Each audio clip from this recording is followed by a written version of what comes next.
Welcome, everyone. It's really fantastic to be here with you to kick off the Nudge Global Impact Challenge. This is the 12th edition, and it's a great honor for me to be here with you. I am Amma van Danzig. As a child, people wanted to make fun of me and started calling me Amma Fantastic. I thought it was pretty funny, so I kept it. So if you can't say my last name, you can call me Amma Fantastic. So welcome to the online kickoff. While we wait for people to join us, we have a few questions for you that we'd like to use to warm up. We will use Mentimeter. We've been in the pandemic for almost 2 years, so perhaps you've already used this platform. You go to www.menti.com and fill in the code, probably on your screen, 75152420, and let us know where you are right now, because I have this sense that perhaps we might be all over the world. So just to warm up, we're going to give some people some time to join us to create like more audience. We don't know who is out there, we don't know how many, but we'll give people some time to join us. And in the meantime, we'll just tell us where you are right now. Just let us know. If you can fill this in on menti.com, 75152420, and when you fill that in, hopefully we will see, you can drop a pin in the location. I see where you are. There are a lot of people in this part of the world, in Europe. Oh, I shouldn't do that. I feel like a weather girl. Okay, it's not the weather. It's where everyone is. There's nothing wrong with being a weather girl or woman. I'm a woman. Wow, people are really, okay. We have someone from the southern tip of Africa over there in the USA, very committed people who early this morning are joining us. Yes, and some people in Asia, in the Middle East, there are no numbers. The European numbers are the ones that are popping. 14 in Europe. Okay. Are there at 15? It's climbing. So this is exciting. It's good to see you all. Yeah, I was just about to say, South America, where are you? And then it popped up.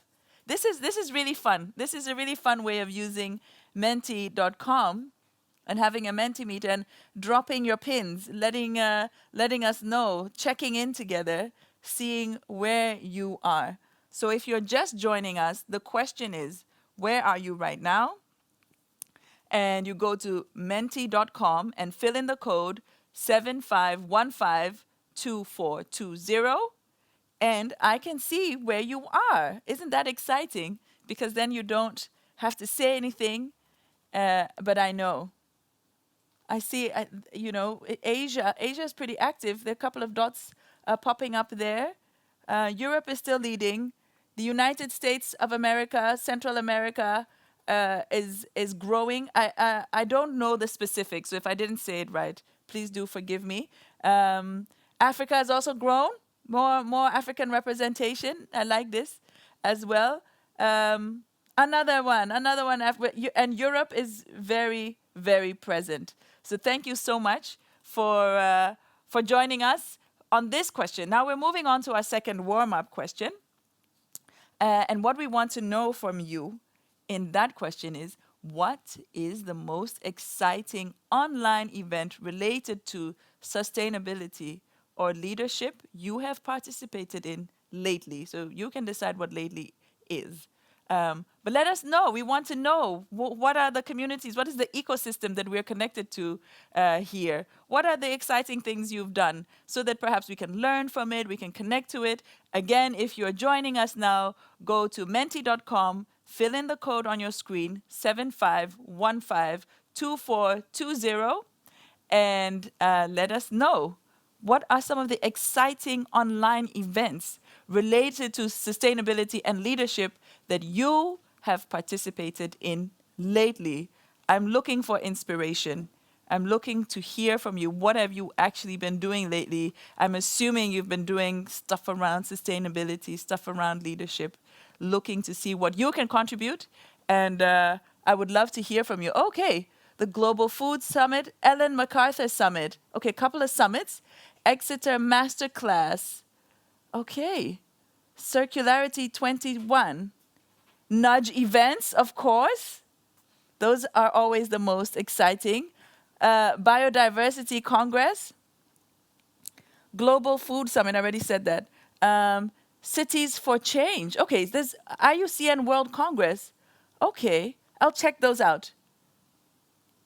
Thank you so much for letting us know. We will check these online events out and see what can we learn from, how can we connect, and maybe you can tell us more about what excited you if you want to connect with us.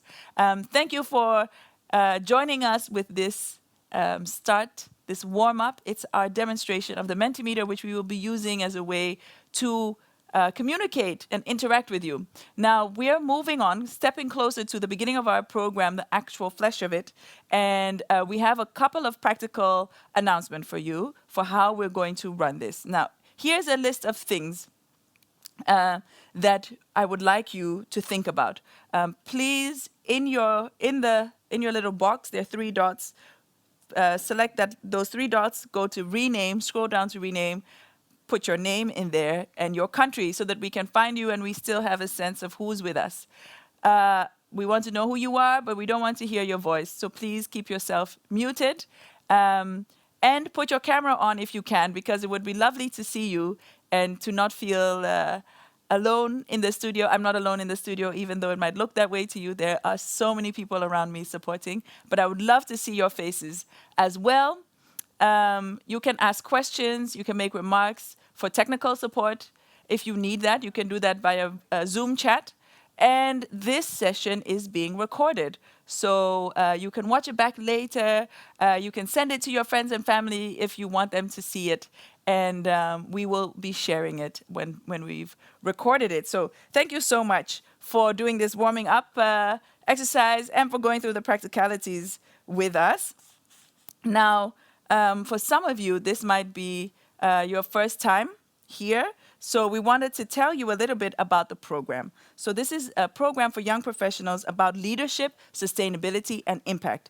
And we have made some changes to the program that I wanted to tell you about, because the program that you were sent said that there would be 3 keynote speakers and then pitches.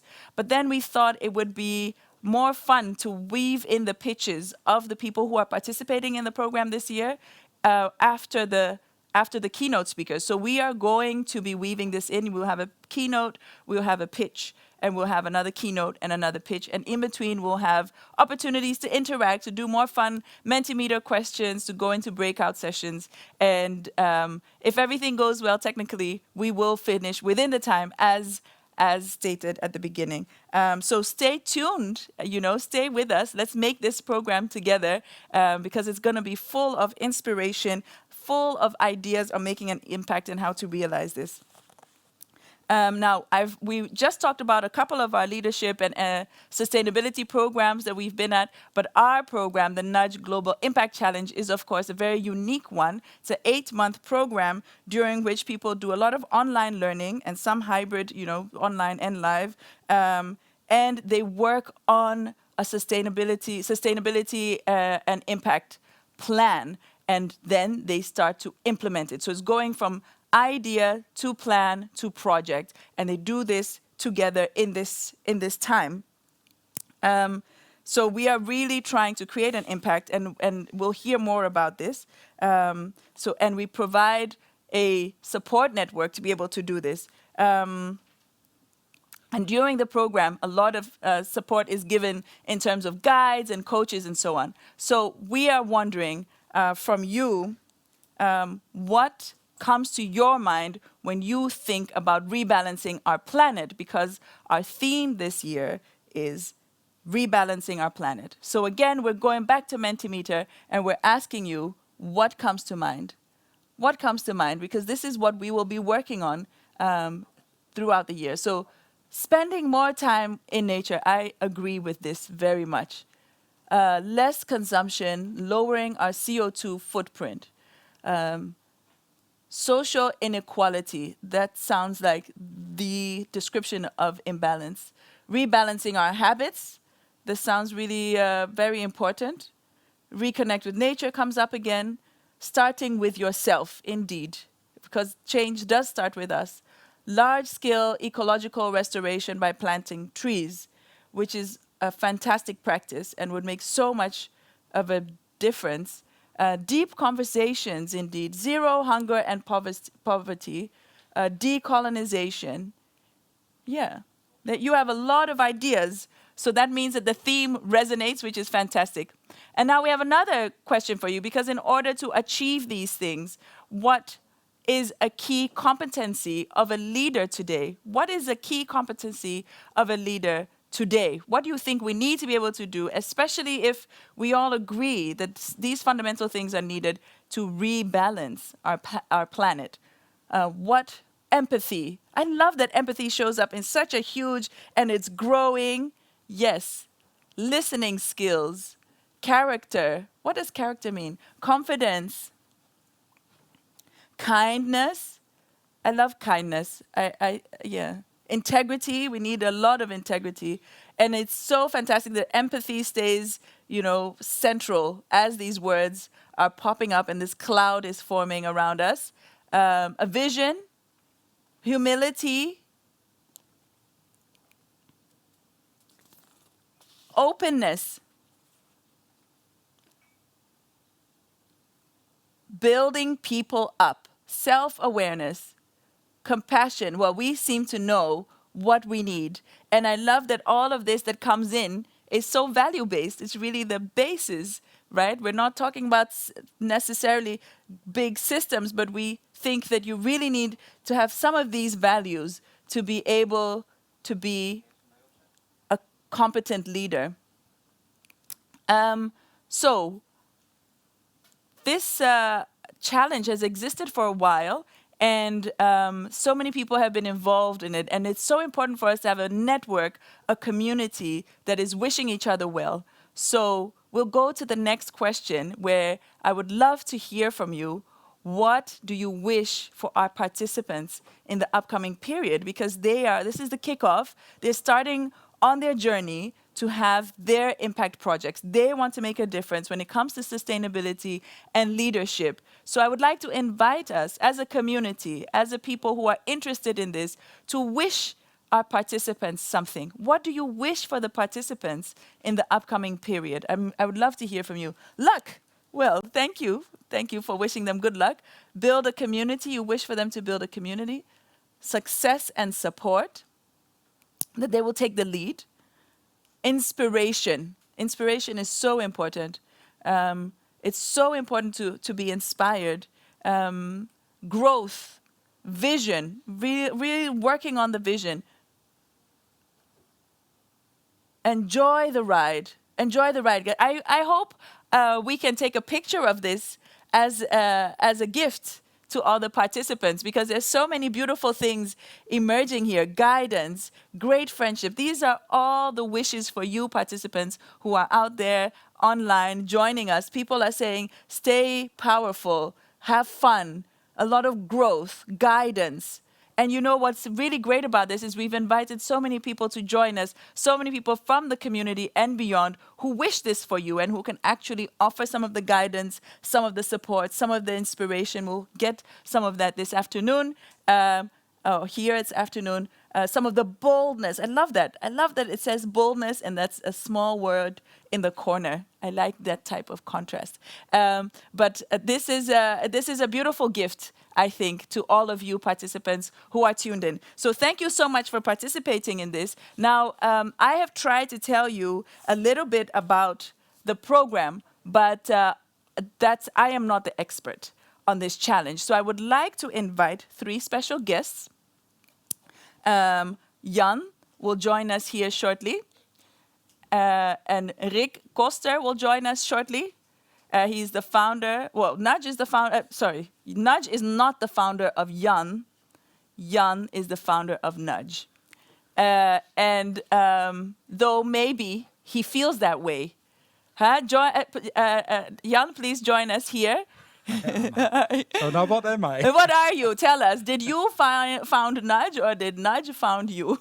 I think that Nudge found me and then I founded it. Yes. Okay. That's That's why. probably Yeah. what it is. What happened? So yeah. Yeah. So I was curious, Yeah. what is it exactly that the participants are going to do? What are they doing? And what does it mean for their organizations that they come from? Right. The first thing, what are they doing? Yeah. Like, well, they will enter into, I would say, state-of-the-art program about leadership. We told that. They're going to work hard, but they're going to have fun. But they're also going to make a dent in the universe. You know, Wow.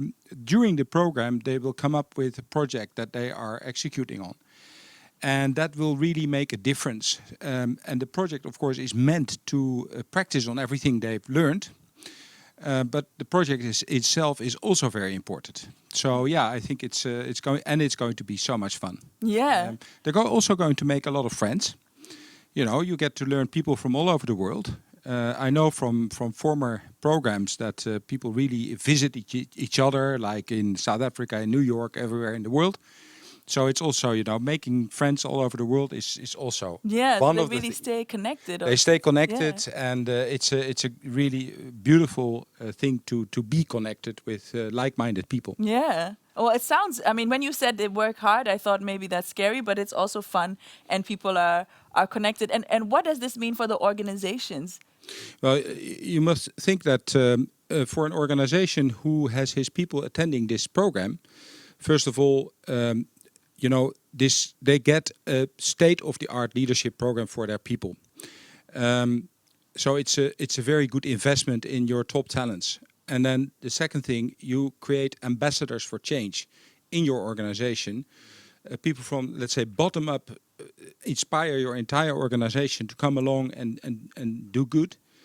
And finally, I think what's very important for an organization is, of course, that you know, you become more attractive as an employer. This generation of, I would say, millennials, they more and more they want to work with a company that makes a difference and has a purpose. If you don't, you're probably not chosen. No. So it's very good for your outside reputation, for your employer attractiveness. Yeah.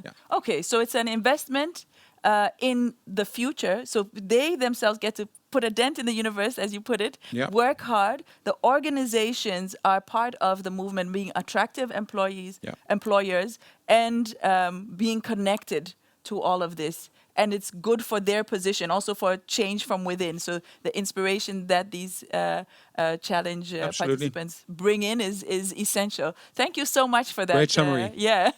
Thank you. Thank you, Amma. Yeah. Thank you. Can I hand the microphone to anyone else? Yeah. Well, I think it's time to bring on Rick Koster. All right. Please join us. Rick, here you go. We'll do the little switch. Yeah. Thank you, Jan. Yeah. Thank you so much. Hey, Amma. Hey, hello. Rick. Good to see you. Yes, it is. Yeah. So you've been working with them already, with the participants. True. Yeah. We've been on our way for 1.5 months. Already? Yes. Yeah. Yes. And what would you say is the spirit or the sense in the group? What is the spirit of this group? Because you have a different group now. Absolutely. Well, I think that what I sense is engagement, a connection, and I think also a lot of diversity. Yeah. Because we started really the kickoff with the participants on the 2nd of September. And it was great to see, because we asked them, what subject are you working on? And it was like circular economy, food waste, youth empowerment. It came up quite a lot. Yeah. And what was really interesting is that right away in the Zoom chat, people started to ask questions to each other. Oh, who's also working on food waste? And can we connect? And can we share ideas and work together and empower each other? So I thought it was so good that they spontaneously started doing that. And the other thing is that we asked them to, what are your hopes for the program? And they're really ambitious. That's what I thought. They said, I want to change the world. I want to break through paradigms. And I think that's great to see as well. And the other thing is, we also talked about fears. What are your fears for this program? And they were really honest also, and open answers to say, to fail, to create not any impact at all, or that the scope of my project is too big. And I think that's very fair to say, because I think that on your own, it's really hard to create that impact that we need on such an immense transformation. Yeah, that we that need. is quite scary. It is. Yeah, and it's great that you guys create space for the fears as well. But these people do sound very bold, very committed, very driven. They're going for it, and you're supporting them through that. So I kind of, every time we have this conversation, I think maybe I should be in this program You said too. it before, yeah. Well, you're most welcome, of course. Yeah. And indeed, it also for me every year, it's so great to be among people who are so inspired to make this world a better place. Yeah. And to be part of that is really great. Yeah, well, thank you so much, Rick. And I'm so excited for you that you're doing this journey with all these participants. It's really, really amazing. I would like to continue this conversation, Yes. but we have the great Ilse Lettinga waiting for us. So Absolutely. please do the fantastic switch. Yes, we and, will. Thank you. Yeah, thank you, Rick. Yeah, come in, yeah. Thank you, Rick. Hi, Amma. Hi. Good to see you again. Yeah, good to see you too. It hasn't been that long ago, huh? No. But we keep going. We're working towards these dents in the universe, trying to make an impact. So what is it that you see is the impact that you are creating with this challenge? Well, if you don't mind, I give you some numbers. Yeah. This is our 10th challenge year, Wow. our 12th edition. We have over 1,100 alumni, and over the years found 68 organizations worldwide in more than 50 countries who allowed their young professionals to be part in the program and to teach, to learn everything about leadership and sustainability. Yeah. So we're very proud of that, and we're going on. We keep on moving. It's really something to be proud of because you've been doing this for a decade. Indeed. And you've inspired so many young professionals at the beginning of their trajectory, of their careers. And Yeah. so many companies have joined you on this mission by putting their employees in there. It's fantastic. And just a little bit about the impact of the challenge community, our alumni. We have actually, in our program this year, alumni who take up an active role as a guide. So alumni working together with participants, because a guide leads a group of 6 participants and they connect and bond as a team. That you also need, even though it's online, but that's happening. And they can support each other to overcome the hurdles that they all need to take when realizing impact. So to have someone with them who's been there knows what they're before, going through, yeah. it's a good situation. Yeah, but this is amazing because not only is your program reaching more and more people, and not only are you doing this for the 12th time, but it means that you have sustained this. So when you talk about Absolutely, sustainability, you are sustaining this, and people stay connected. So they come back and feed the community. They stay connected, and we try to really stay in touch because we see people in their 3rd or 4th career move, and all our alumni having great places, for instance, in Dutch politics or being a group sustainability manager or a change manager. We're very proud of them, and we're here to, always connect with them and learn from each other and inspire each other. This is amazing. Really great impact to look at. 10 years of impact. So thank you so much. Thank you Ilse. and good luck And thank with the rest of today. Thank you. Thank you. Okay. We will have joy. We don't need luck. We will have joy. Well, this was really a really great way of getting to know the program and getting to know what it does, where it's going. And I'm really excited for all of you who we're kicking off with now. I promised you that we would have keynote speakers. Now we have lined up for you our first keynote speaker. If you're at home, liberate yourself and give him a warm round of applause. We have Daniel Erasmus, who is the CEO of Erasmus.ai. So we're talking about future stuff. And News Console, he's the CEO at Digital Thinking Network. So please give him a warm round of applause that I can't hear you give, but I know you're giving. And please join us here on the stage. Daniel Erasmus, yay! Great to have you here, yay! It's fantastic to have you here, Daniel. Thank you, And I will ask you questions later. I will just I want to listen to you. So I will move over there. And the floor is yours. Super. Thank you, Amma. Yep. Apparently, this is the start of my slide projection. It's one back. So Great to be here. This is literally a decade since the first time I talked here, and I talked at the first introduction.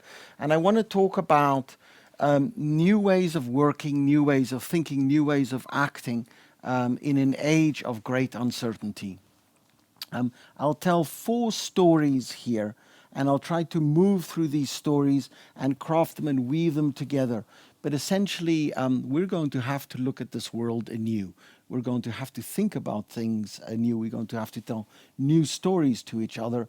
And we're going to have to build a set of new fast-paced action, something which we haven't done in many cases up till now. So this is a homage to my mother. Messy is good. She stepped into my room always and like, ah.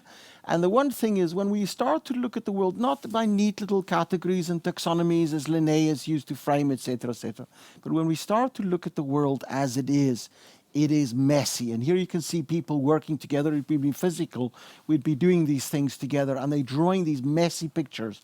And you see, everybody is standing up. 200 people are standing up, drawing this at the same time. They're active. They're excited. They're thinking about how do things connect. They mix pictures and images. They mix pictures and text with each other, backward and forward, scratching that out. And the picture that emerged from that is messy. And the world as we see it now is, in fact, a messy world. And at the other hand, we've got this beautiful stories around AI and all the magical achievements that we say. And I like to say AI is another way of saying myopia. What we need is systems that will reveal questions we haven't yet asked. And I want to take you back a few hundred years to Robert's Hook, one of the most fantastic books ever. It's in the public domain now, author's life plus 70, and suddenly we have this magical book in the public domain. And with a little different technology, a microscope, it was really, really small microscopes here, he could look and he could see all of these, and this is the drawing that he made of lice, and you can see drawings he made of corks, and drawings he made of flies, and the eyes of insects, etc., etc. So a small technological change started to reveal an enormous world unseen, and suddenly you could see the world where everybody thought there was nothing there, and suddenly there was a world anew. And that's the beginning of our journey all the way up to now. We can start to see inside cells, in fact, look inside a virus, and our age of today. So what I'm arguing for is that we need to open our organizational aperture.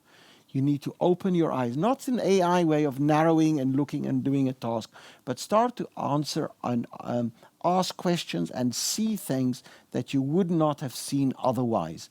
I want to show, this is a picture of the same thing. It's done in a piece of software, a platform that we run where we read news by the billions to show today and tomorrow's world. And in doing that, you start to reveal a very different way. The same way as the microscope, you start to look back and you start to see a very different world that you would have seen otherwise. So it's not about what's down the road, but it's really about what's around the corner. And once one starts to look at through these systems, you see very different things around the corner. And this was looking at COVID. And you can see there's a graph of COVID. And in that, you see there's a little edge of showing something that nobody was looking at, nobody was seeing. And if you spent all your times looking at the 6,000 news sites where people typically spend their time, and 95% of the engagement in the US and Europe is on these 6,000 sites, and you ask yourself, well, what will you see there? Next to that, there's a little edge, something unseen. And so we started to look at this edge, and we did this with Africa's largest bank, and we started to see something that gave us great concern. And so in that, we developed 4 stages of thinking about the virus. So if you think you're out of COVID, there's some bad news here. We're not close. I mean, the virus is going to go through 4 stages. It'll be biological, which we're still in, and then social, and then economical, and then finally geopolitical. Those are the 4 stages of the virus. And each of those stages, once we cross them, will it'll be an own virus, and it will reveal vulnerabilities within those in the social domain, in the economic domain, tensions in the geopolitical domain, and they will be amplified by this. So we're still very early on in the stages. So once we started having the people in the bank start to think about these things, we started to chart new narratives. And sorry, I want to go back to this. And this is just one way of taking an insight and then starting to make sense of it. This is another way. Here we're looking at global global climate change effects, and we're looking at that in terms of urbanization, we look at that in terms of energy system, and within that, we identified 153 key breakthroughs, technological breakthroughs, things not quite seen. So for example, if you take a fuel cell, and fuel cells are really, really important because we have to store energy seasonally. Sometimes the wind stops blowing and there is no sun. And when those two things happen, we start to run out. These batteries tend to go empty. And if we want to get 100% green energy or sustainable energy supply from renewables, then we have to start to think about seasonal storage. And we can either store it in liquid metals, so we store it and melt metals and store it in liquid metals. It's a fantastic outfit in MIT doing it. Or in fuel cells, and you can ask yourself with each of those two, are there small little technical changes which one can do which shows a completely different world? And yes, there is. You know, the biggest cost in a fuel cell is the platinum metal that go into that. And if you're able to take that platinum metal out of that, fuel cells get very, very cheap, and hydrogen is rather plentiful. And so by identifying that 90% of the cost there and being able to reduce it, and we're able to now, the initial technologies is to reduce 90% of the platinum requirements in fuel cells, as are innovations in lithium. So one could identify 153 of these key breakthroughs, start to map them, track them, and look at how to amplify them throughout. And this is another way of telling stories. It's scenarios about the future, and we start to look at these different scenarios. I'm not going to keep you too much in this, but when we started looking at this, we started to say, well, what we're seeing when we look at the future scenarios of COVID, and at the same time, when we look at these breakthroughs, we started to notice the World Food Programme said, you know, from the 150 million people who are acutely food deprived, that because of COVID will go to 250, 100 million extra people. It was widely underreported in the news at the time. And then the question was, is there a breakthrough possible? Can we change what is possible there? And so I'm going to skip over this because we're running out of time. So, and I want to go to this is the story about an edge insight which was found using AI, not blinding us, but opening our views. People and teams starting to talk about this and say, well, what do we do about this? How does that mean? Building narratives on that. And then from that, starting to chart a new path forward. And so what they did is the normal reaction when one does this is you say, how do we sponsor food? How do we, as an organization, get more food? And you sponsor dry foods and have that in the ground, you know, have that distributed throughout. But in this case, you know, if one starts to look at the root cause analysis of this, you start to say, well, hang on. It's not just about getting dry foods. The reason why there's hunger is markets fail. And the Nobel Prize was one about the supply and demand didn't quite meet up. And we knew in COVID that the central parts of cities were closed and markets will fail. So the question was, how can you combine and strengthen markets through technology, not break them? And so what we did is, within 3 months, this bank launched an app. And that app connected farmers and extra harvests, which couldn't be found, you know, couldn't be harvested because there weren't people. And they found a way of harvesting that and getting it into markets or getting that into communities. And within 3 months, because everybody understood what was the stakes here, they were able to deploy this app. And because they told these new stories and they'd seen this insight using AI, they could act very differently. And by the end of last year, we supplied, 1 million meals. And the plan this year is to supply 30 million meals through combining existing agricultural infrastructure, preserving the networks, and making that markets work differently. And it gives a sense, you know, this is, if COVID is a dry run for climate change, what are the lessons we can take away from this? And the lesson is that we need to look broader than the obvious.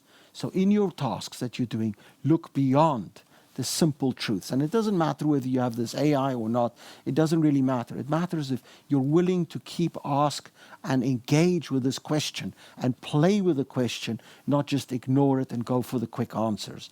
Secondly, are you willing to build the stories? Because nobody's animated by AI. We're animated by stories. Are we willing to build the stories and go down that analysis to say, no, we're not just shipping maize meal or anything like this. We're preserving markets. That's a very different game you're in. How do we get to preserve markets and make these markets work in an age of uncertainty? And the last thing then is, because people have these stories within our minds, we can act differently. We get to play different games. We get to move faster than we would have. And one can launch an app in 3 months, not about the app, not about the technology, not about the phone, but it's about the alignment of people around these different realities that they now understand they're in. These underreported worlds, these unseen realities, which are faced and will be faced by hundreds of millions in an age of uncertainty. I like, Cicero used to say, you can't fight the weather, but I like to add to that, we will have to. We will have to be able to figure out what are the new ways and new means we can craft stories going forward. So what are we doing next? And I just want to touch on a couple of steps next. Join us if you can. One is, we want to make a climate change bot. So we want to make a bot in every conversation. You can ask it a climate change question. And we're currently training that on 1.1 million climate change documents. So that climate change can become center part of every discussion which is had at a management level on Earth. We're looking for GPUs to do that, but we're engaging that, and we want to get that within the hands of people to enable thinking about, what does this mean in East Africa? What does this mean to food systems? What does this mean? And you can ask and explore those questions. 2 is, by the end of this year, we're looking at turnaround scenarios with the Earth for All initiative from the Club of Rome. It's 50 years since the Limits to Growth was published, and the next 50 years is being looked ahead to be published next year. And so we're going to be working with Erasmus University, and we're actually going to Cambridge to work on what are the turnaround pathways that we can chart to change this over the next decade. And that's technological, social, political. It's the mix of those things. There's no silver bullet. It's the combination of these things. They will be published there in the open, those turnaround scenarios. Participate, add to that if you like. And of course, with Nudge, to build a green growth news community. So we can surface these stories collectively together, enabled by this AI, and enable that for the current and the past Nudge participants there. My links are there, and we look forward to working together on changing the stories that we have about the future. Up till to now, there's 7 billion COVID vaccines injected in the world. 7 billion. It took days between the virus was published online, the genetic sequence of the virus was published online, until a vaccine candidate was there. Obviously, it had to be proven to be safe, etc., etc. This is the most incredible achievement that one can imagine. We had done scenarios on global pandemics several times before. For banks, for governments, for this. And I never thought that we could react this fast, even though it seems so slow. If this is a dry run for climate change, we must learn from this moment and act very differently. Thank you. Thank you. Thank you so much, Daniel. This was really incredible. You gave us so much information. I was taking notes, and I was wondering, but I want to know more about this and this and this. When I read about you, I also thought the whole time, I think I could have conversations with this man for a really long time, and he might get really annoyed with me because I would ask too many questions. But you just said, keep asking questions so you wouldn't get annoyed. My kids disagree. They tend to fall asleep. No, but I'm really curious, as I was listening to you, how do you fuel your own creativity? And this is not a question from me. This is a question from the audience, because you are creating so much and you're imagining a lot. So what keeps you creative? The question. Yeah. In the end, the question has more power than the answer. And this is the art of staring at the question and looking at the question longer than anybody else. One of my mentors, he had a guru in India that he'd go to see. And the guru said, take this glass of water, look at this glass of water, and look at it longer. And when you see it, it's a glass of water. There's just water in here, there's, what are we looking at?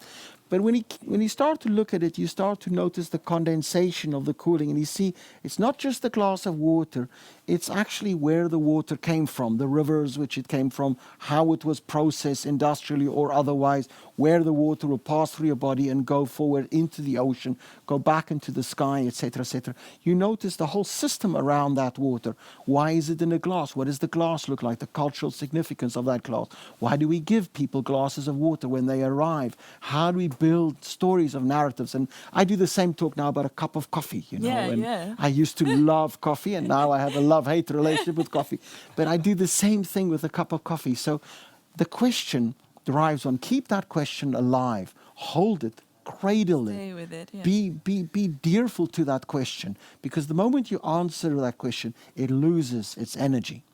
And that's the energy which drives you and drives you to think a little bit further. Because in the end, doing what everybody else does, why? Yeah. You want to do something a bit further. A bit further. It's because how do you? You're sort of proposing something that sounds slow in a time of urgency. So how do you combine these? How do you get us to stare at a glass of water when the world's on fire? This doesn't take a lot of time. No, that's okay. Okay. It takes a lot of concentration. Yeah. They're very different things. Yeah. Thinking is not a scarce resource. What we have, I like to say, we don't have a climate problem. We have a failure of imagination. Mm-hmm. You know, there's a fantastic book published by a good old colleague, Pierre Espen Stoknes, and he talks about that we need narratives, not apocalyptic narratives. And yes, there are problems. You look at the weather, there are problems, and these problems are at planetary scale. But at the same time, we need to tell stories about the world we want to live in. A love and excitement of we want a world which is egalitarian. We want a world where there's peace, more peace than war. We want a world, and whatever the attributes, this will be a personal question, and you will build collections of people around you that reflect that. But once you start to tell that, that world will draw you. It's a string that will pull you in tomorrow. It will pull your actions forward. Rather than live in fear. And then the speed will come on its own, Yeah. but it'll have its own pace. Okay. This isn't about being fast, this is about being smart. Yes. And your viewpoint doubles your IQ. So get the right viewpoint. Right. Okay. So there is a right viewpoint. I'm the last person to say it, and you got me there. It just sounded nice. There's never a right viewpoint as in the modernist sense. Right. There's a right for now viewpoint. And that's a viewpoint with a small v. Truth always is a small case. It's a little t. Yeah. You know, I've got an absolute hero, Brewster Kahle, who runs the Internet Archive. And it's in a church. But the church is now repurposed, and it's filled with servers. And it's a library which is open to everybody, filled with books which you can download, filled with the web, etc., etc. And he says, we are the people of the books, not the people of the book. Yeah. And so there are many, many viewpoints now. And our ability to keep playing with viewpoints and not be beholden to one, but playful about your viewpoints. Yeah. Now you look at it this way, now you look at it that way, now you look at it this way, now you throw everything out, and have a sense of discipline also in that. You're in a very, very different space. Yeah. No, this is really exciting, you know, being smart, having different truths and viewpoints, and being able to contain all of these as you were processing, which is what I think AI offers you in your work. I see there questions that are coming in. I will read them to you because I have excellent eyesight. And a question, for instance, is how can we make sure that the actions follow from the inspiration and insight? So, you know, you're saying stay inspired, don't know different truths, stick with the questions. How do we make sure that when you found your inspiration, actions follow from it? Actions follow from building alliances. Yeah. Actions follow from informal learning. It's not the formal PowerPoint presentation. It's knocking somebody in the corridor. It's sending a little tweet. It's doing all of those little actions that builds informal learning alliances, informal alliances for action. Because you guys are inside organizations. They are some of the most powerful things on earth today. And at the same time, you get part and change that narrative. So how do you build alliances inside those organizations with other organizations to craft new stories? And those stories are stories, we have a logo and it's not really important, but it's called the DTN, Digital Thinking Network. And so it's a small consultancy to help people think. But the T is at an angle. And the reason why it's at an angle is if you go to a lizard and you give it a raisin, the lizard will go, huh.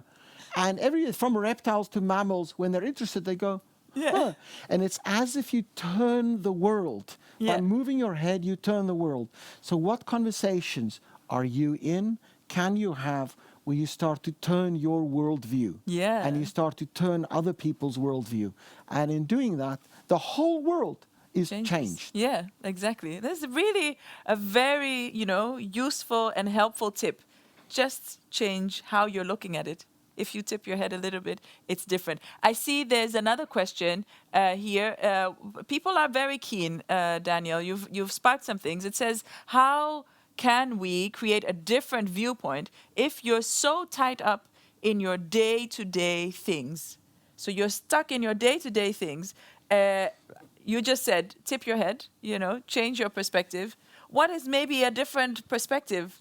How do you create a different perspective or change your perspective if you're stuck in this, get up, go, meeting, blah, blah, blah. How can you? Look, the easiest and most accessible way is to talk with people that you probably disagree with but respect. Those are the easy way to just find people that you typically would disagree with but respect their opinion. And so that gets beyond the bubble. All of these technologies, which we have Facebook, etc., are different from our technology. They're built to make your bubble more insular with these occasional idiots that come in, and then you feel you have to respond because they're so bloody stupid. And, and you're engaged with that, and then people make money from your irritation. That's not good for your body. It's not good for your dopamine. It's not good for anything, and it's not good for the world at large because it isolates us. So there are technologies, that we build that reveal different worlds, but these are just built on normal social processes. So when we do scenarios, we go around the world and talk with the smartest people on earth about that topic, and we ask them, what keeps you up at night? What do you worry about? Why do you worry about? Not with an opinion, but just to listen. Listen and what they're saying, and try to listen that. And then you start to weave those stories together. And from that weaving, you start to see vistas where you sometimes can look decades ahead at what's coming. And these are, very accessible processes. I've written about this broadly, publicly. Now and then I tweet something, but those are easy processes to engage in. With. But you start with that process by saying, what can I learn from this conversation? Who can I talk with that thinks about the world? Because there's no point talking with people who agree with you. Talk with people who have other ways of seeing. This is a really fantastic invitation. Thank you so much for this. I love what you were saying about building new stories, changing perspective, and really staying with the questions. I think that's really a way of embracing complexity, actually. Just staying with the question. Don't go for the easy solutions, but stay with the question. Keep questioning, keep going. And I wish we could keep going, but the clock is ticking. So I want to thank you once again. Wonderful. Thank you so much for your presentation. I learned so much from you. I hope everyone will reach out to you and at a minimum take the inspiration that you've offered us. Thank you so much. A warm round of applause for you from across the globe. Good luck. Thank you so much, Daniel. Now, as I promised earlier, I did say that we are going to weave, as Daniel has said, listen to each other, bring things together, weave things together. So we're weaving in the pitches from our participants. We have selected 3 brave participants at the beginning of their journey who are going to pitch to us, tell us about what they're working on. And our first presenter is Arika. Is Arika. He's joining us from Indonesia. And actually, speaking of shifting perspectives, while it's afternoon here, it's evening over there. And so thank you so much for joining us. And you are the co-founder and Chief Sustainability Officer of Mycotech Lab in Indonesia. And you're going to tell us about what you're doing. So the floor is yours. Thank you very much. Hi guys, I am Areka. co-founder of MYCL. I will show you what I'm wearing today. This is my watch with leather strap, and this is also my leather wallet, as you can see. But you know what really interesting is? None of this leather come from animals. This is mushroom leather. Yes, mushrooms. So the big question is, do we even need another leather? First of all, I love mushroom. But the real reason is there are a lot of problems with animal leather productions. I will give you some examples. First, animal cruelty issue. There are a lot of people that don't want to use animal leathers at all because of this reason. Second reason is animal leathers production require massive amounts of water. For example, 1 square feet of animal leathers requires 70,000 liters of water. That's huge. Third reason is animal leathers production emit a lot of greenhouse gas emission. So I propose this mushroom leather as a solution. We use mycelium, which is root-like structure in mushrooms. And with our technology, we can turn the mycelium into leather sheet. We already submit 4 patents regarding this invention. With this technology, we can save at least 90% of water consumption, 70% of greenhouse gas emissions, and of course, no animals were harmed during the process. But we cannot do this by ourselves. We need help from local community, mushroom farmers, and of course from you to help us share this information to the world, and of course to try this product by yourself. Thank you very much.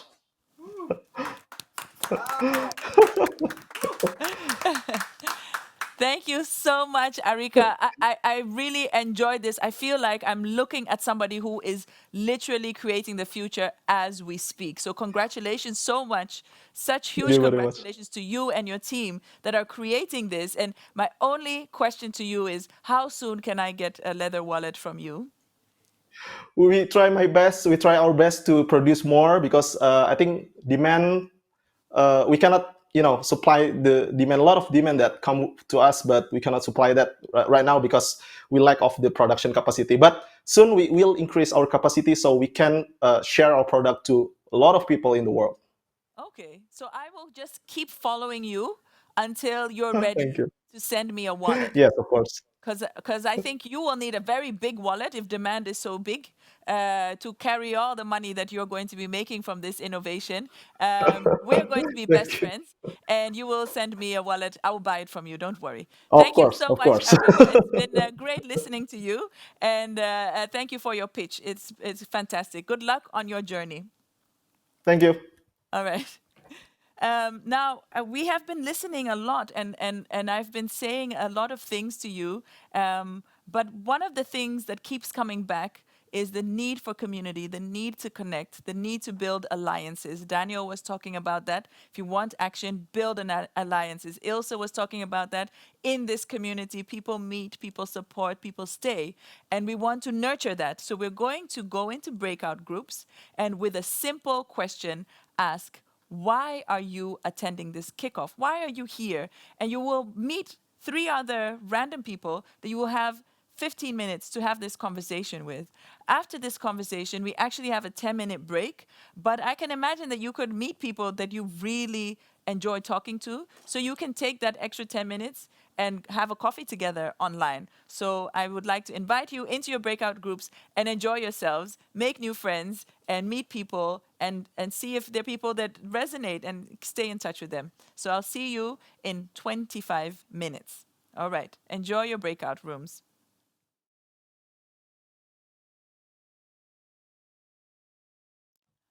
Welcome back, everyone. I hope you had really exciting, wonderful, inspiring, connected breakout sessions and break, and that you're back refreshed and ready for our second keynote speaker, Naz Kavan.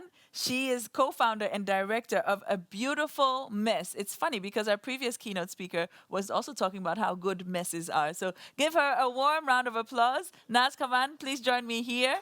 Yay! And well, I'm really looking forward to your presentation. So I will Thank you just so much. leave, and the floor is yours. Thank you so much for having me. So first of all, it's my pleasure to be here today with a very big group of young, maybe entrepreneurs or people who are entering companies or already working in companies when striving for a positive change. I hope to inspire you a bit today with the journey I took through my company, A Beautiful Mess, which I co-founded in January in 2019. I started A Beautiful Mess actually out of two frustrations I had by that time. I was studying and I had a very big passion for the fashion industry, but less the aesthetical side of the fashion, but more like the people behind the clothes we are wearing, the whole fragmented supply chain. Which really took my interest to change, to see how is it possible that a very creative industry is taking so long before it takes a true step towards creating a more sustainable and inclusive fashion landscape. Big green button. Yes. And I wanted to take you a bit with me into my journey because in the last year of my study, I started to write my business plan for A Beautiful Mess. And I think the two most important reasons why I started the company was out of frustration. And I am a true believer of creating business out of frustration, because the two things which I was frustrated about was firstly, in a small country in the Netherlands with over more than 70 million people, we are able to throw away more than 80 million of kilos textile yearly. And secondly, we have a huge network of highly skilled tailors within the Netherlands which don't have access to the labor market.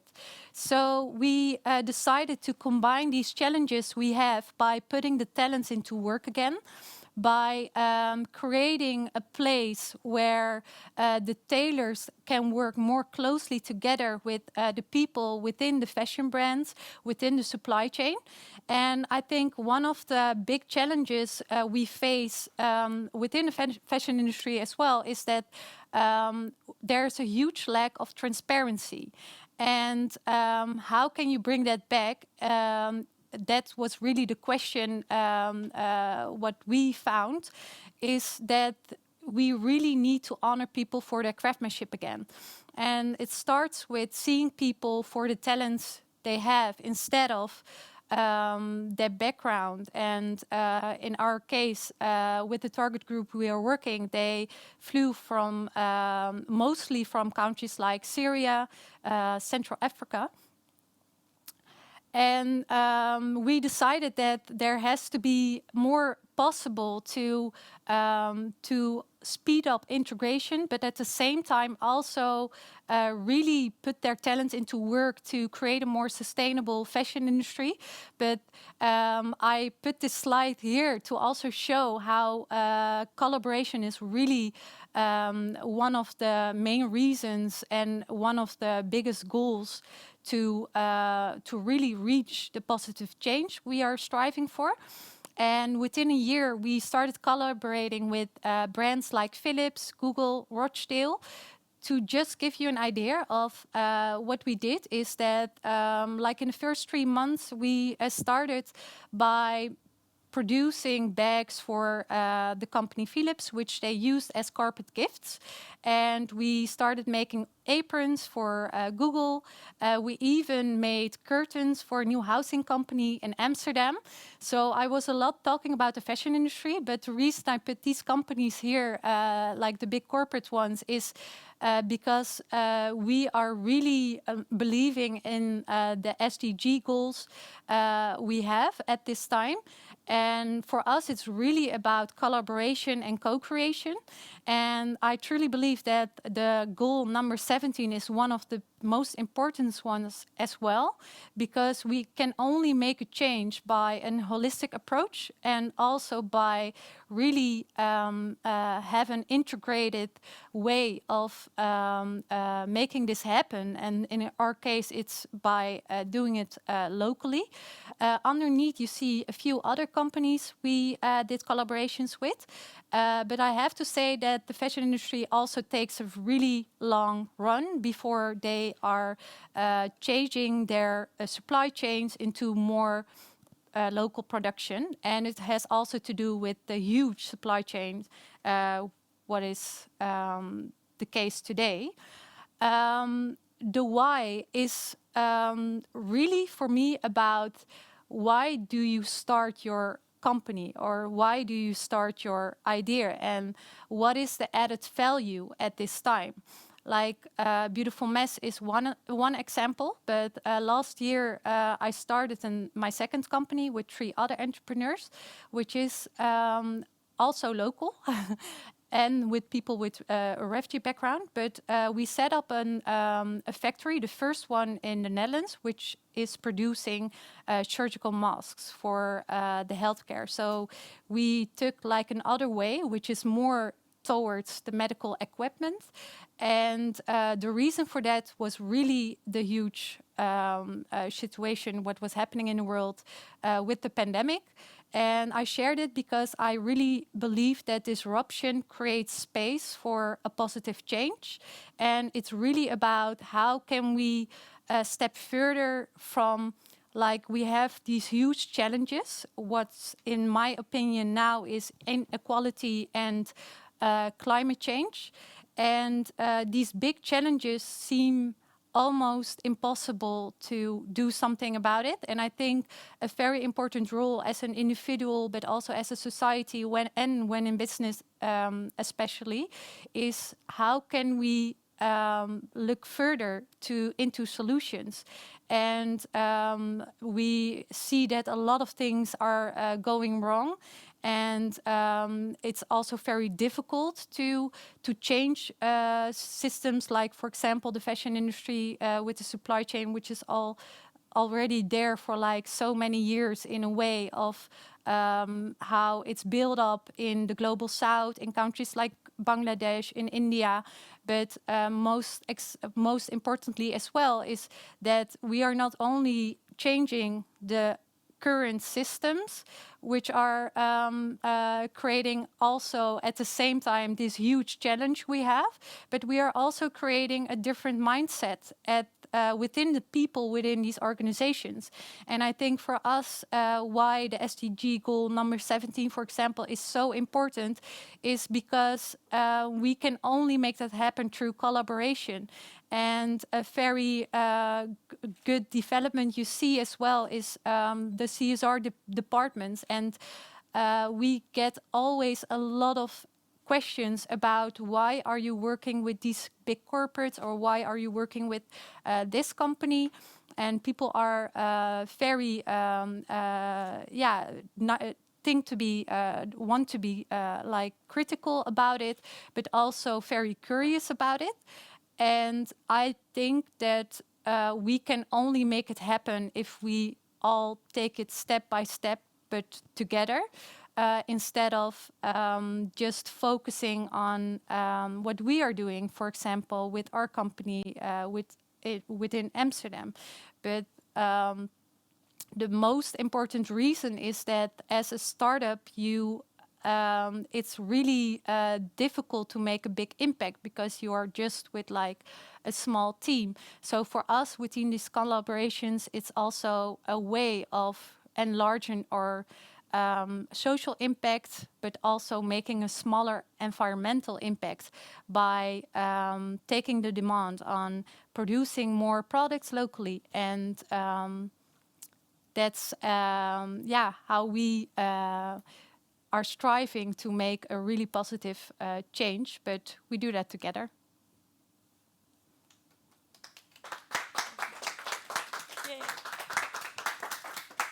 Thank you so much, Naz, for sharing your story with us. Thank I you. really enjoyed it. You are so young also. And how long ago did you start as a businesswoman? Actually, Entrepreneur. yeah, I think in 2019, but the idea was there like for a longer time. Yeah. And it's also really about being curious, but also staying curious, and also really look into solutions, and also believe that also a small impact is an impact Yeah. and a start for something bigger. Yeah. Well, and do you, because you've been doing this for a few years now, I'm curious, speaking of curiosity, what is something that you look forward to? Because you've taken the little steps, you've done, increasingly bigger things. What are some of the things that you are looking forward to? Yeah, what I'm really looking forward to from a business point of view is that our business is there for 3 years, and we did a lot of one-offs with big companies, with other brands in our collaborations, and it has also to do with that they need some time to also share the story with their clients, and they do that by telling them how the product is made, who made the product, because that's also a very important thing for us, that people become more conscious about how this industry works, but especially being more conscious about the people behind the products we are wearing, because I think one of the biggest problems right now is that we are not paying the right price for products within the Netherlands or the whole Western region. But it's people are able to pay more if they also know what they are paying for. So the lack of transparency plays a huge role by ignoring like all these millions of textile workers who are producing these products we like to buy so badly. Yeah. And there's more and more awareness of this, but it seems that, I mean, it's pretty shocking what you said. The Netherlands alone, how much waste we produce, and this very long and opaque supply chain that we don't have access to. We don't really know where it's coming from. Exactly. Just shows up in the shops. So it's quite a big thing to take on. What you're trying to change. Now, I'm curious if there are any questions from people watching. If there are, I will hopefully see them on the screen here. So I see a question at the bottom from Roxanne in South Africa. Are you currently using any sustainable fabrics, or do you have plans to include that in the manufacturing process? Very good question, because I forgot to mention this. We produce everything out of either textile waste or recycled materials. And we take that also a bit further, because in our collaboration, we always look into, like during the conversations we have with the companies, if they have the textile waste themselves, or they are creating a type of textile waste we can use within the product. So to give an example, a Dutch company, Ace & Tate, which people may know because of their and they are having banners within their stores through whole Europe, and they remove the banners like 4 times a month. And when they asked us to produce the tote bags, the famous tote bags you see on the street, we asked them if they have a type of textile waste which they are creating themselves. And at the end, we made the hundreds of tote bags out of their own textile waste. So I think it's also very interesting to, and that's why I mentioned co-creation and collaboration, why that's very important to really take that step further, is to see how can we work with existing materials instead of just creating new materials, because I'm sure that we can do that within the future, fully recycled and in a way that it won't harm the planet. But I mentioned the 80 million textile waste yearly, because it's a huge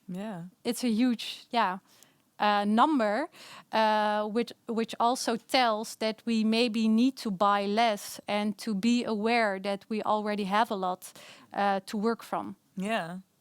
No, I think, this, because I wanted to add to what it also helped you with this Ace and Tate situation was your curiosity. You asked them You know, you focused on a problem, but you asked them like, what waste are you producing, so that you could use that waste to do something Yeah. else. It's a very interesting way that you Yeah. dealt with it. There are more questions. So here it says, when you started, how did you keep yourself accountable to take concrete steps for your company's development?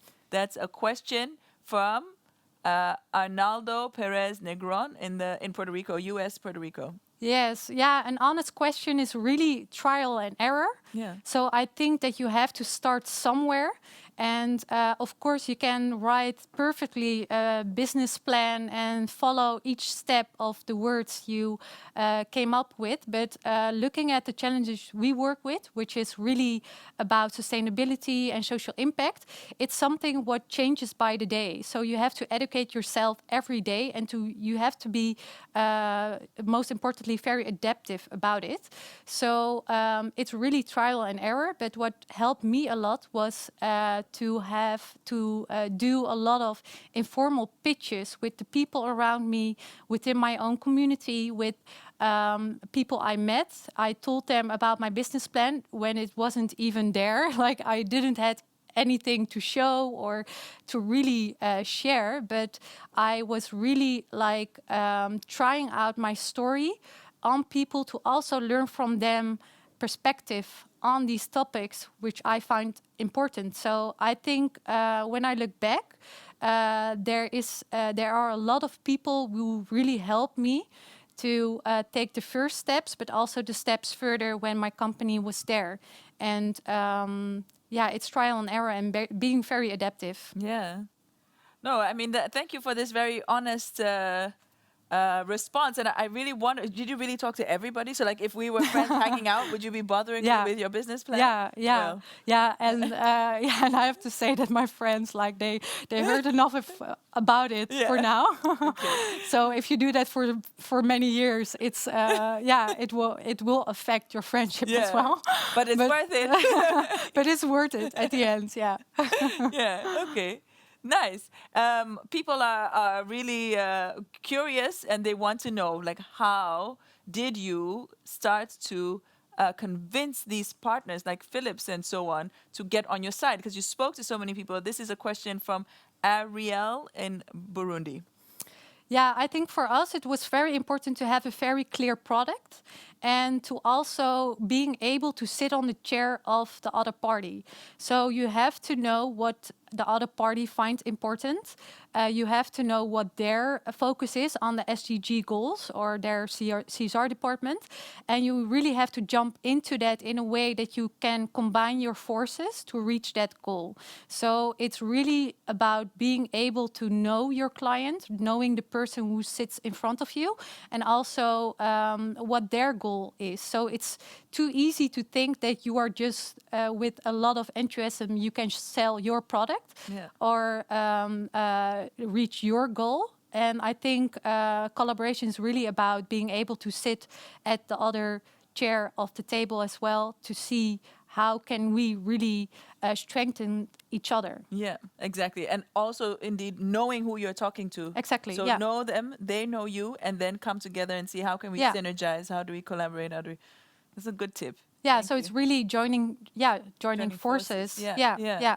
And less just like reach your goal or your company's goal. So I think it's really about the holistic approach into this collaboration. Yeah, and not going for like, how am I going to get this? Yeah. But how will we do this together? Yeah, and it's really about being able as well to take a step back. Like, what is the bigger picture?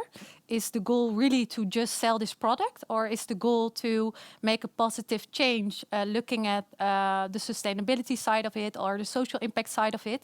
And many companies who we work with, of course, find it amazing that we are creating jobs for people with a refugee background, but it's not the main reason they are collaborating with us, because their challenges has more to do, for example, with sustainability, with the thousands of products they want to produce in a good way. So I think, that's really how you have to look at it. To look at it, yeah.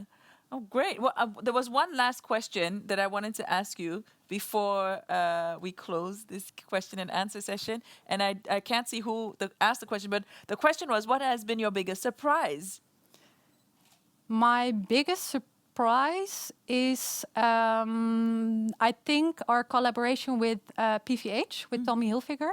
We won the Tommy Hilfiger Award in 2020. And it was the biggest surprise because, as I said before in my talk, the fashion industry takes a very long run for industry which is very creative Yeah. to make a step towards a more sustainable and inclusive landscape.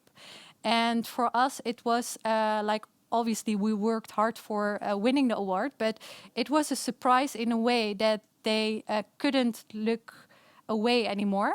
And it's also about responsibility. Yeah. And being able to communicate that in a way that you find solutions instead of being angry about how the industry is developing right now or Yeah. last year or Yeah. for the last couple of years. So I think the biggest surprise was winning that award and also taking a long run collaboration out of it. And the openness we saw within these companies, because that's something very important to mention, I think. You are working with people within these companies instead of the company you see, or which can be very confronting. So But I there are think people there. Yeah. yeah, so the biggest surprise is that there are actually a lot of good people within these companies who want to make a change in a way what works within their box. Yeah. No, but this is really great. Thank you so much for this, because indeed there are people in the companies who want it. They find themselves in these maybe not so positive situations, but they do want to make Exactly, a change, yeah. especially increasingly so when you Exactly, approach people. So yeah. that, I can imagine that's really surprising. And congratulations with winning your award Thank you. and with pulling a wonderful collaboration out of this. And thank you so much for your keynote. Thank you. A warm round of applause for Thank you so Nas. much. Yeah, thank you. So you can go that way, yeah. All right, so that was our second keynote, and that was so incredibly inspiring, really taking on a very long and complicated, complex, not complicated, supply chain, and taking on her bit and making her dent in the universe. So that is, thank you so much, Naz Kawan, for this. As I promised, we will weave in the pitches of the current participants of the challenge. So now, coming up next is Ali Peduto, who is joining us from the USA, where it's very early in the morning, but she is very passionate. As you can see, the people who've been speaking to us are very passionate. So I'd like to give the floor to Ali. Yes, there you are, to give us her pitch. Hi. Good morning. Hi, A warm thank round of you applause so for much her. for this Yeah. opportunity. Thank you so much. I'll just go ahead and get right into it. And I am so fortunate to be here representing my company, Ferrero. So this, of course, is also a big part of what we're trying to do with sustainability. So when you walk into a store, what do you see? I imagine it's a series of colorful displays that are specifically designed to catch your eye. But what you don't see is the environmental impact those displays have, since it all gets thrown away. My idea is either to remove or replace the plastic trays in the display case for one of Ferrero USA's highest sellers, the Kinder Joy egg, also known as Kinder Surprise. Unfortunately, the Kinder egg is one of the few products at the front of store that still has plastic in its display case. Most other displays are entirely cardboard based, which aids in the high recycling turnover and cardboard compacting that occurs at most retail stores. Kinder Joy has checkout aisle placement in nearly 5,000 Walmart stores across the United States. In the last year, we've shipped over 1 million cases, each with 2 plastic trays, and that trend is expected to grow in the coming years. The bottom line is by removing or replacing the plastic tray, we can prevent a minimum of 2 million plastic trays per year from being accidentally thrown away at the front of stores. If we move to a recycled cardboard alternative, since it's a one-for-one replacement, it should not affect our current production or supply chain process. But if we were able to remove the bottom tray and redesign the existing cardboard base to stabilize the product, we can eliminate that waste altogether.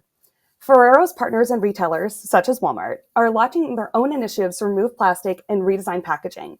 And this change would be in line with the people that we are relying on to sell our product in stores.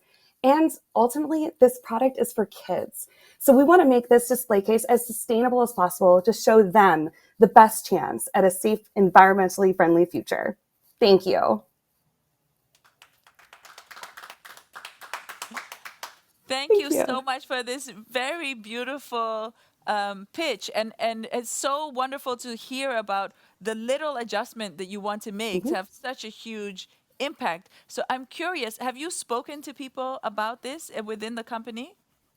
Yes, actually, of course, since this is a product that's sold in Walmart, this is actually idea has been pitched to Walmart as well.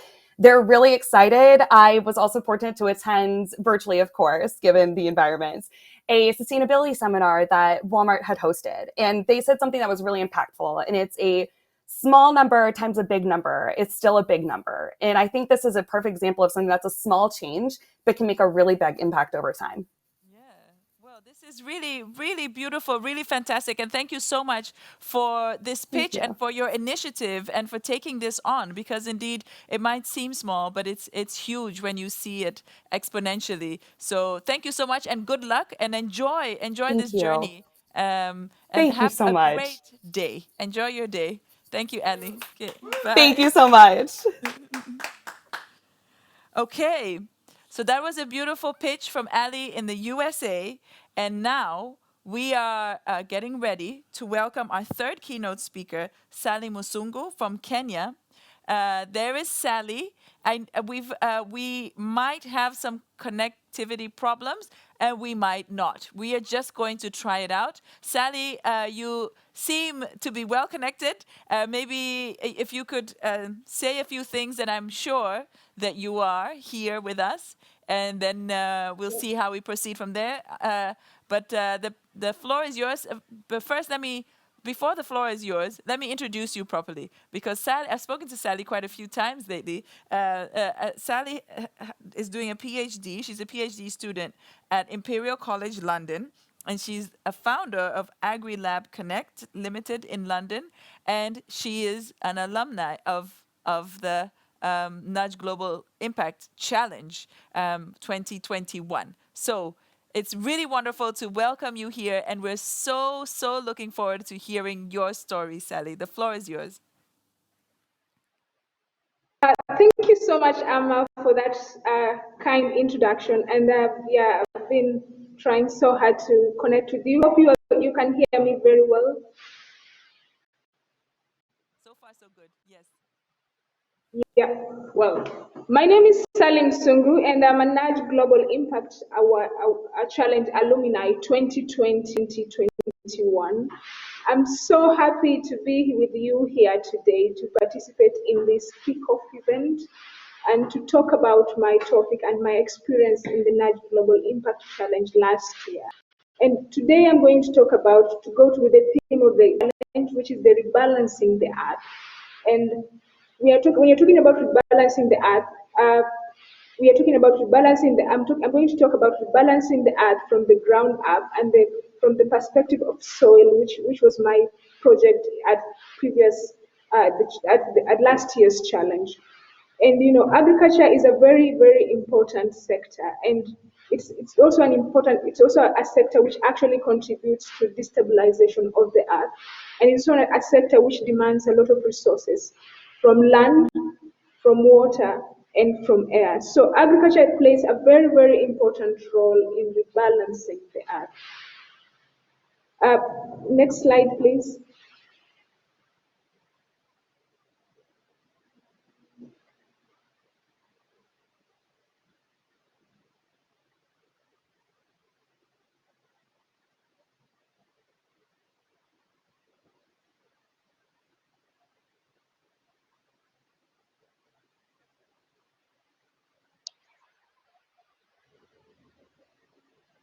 Yes, please. Can you please, the next slide, please?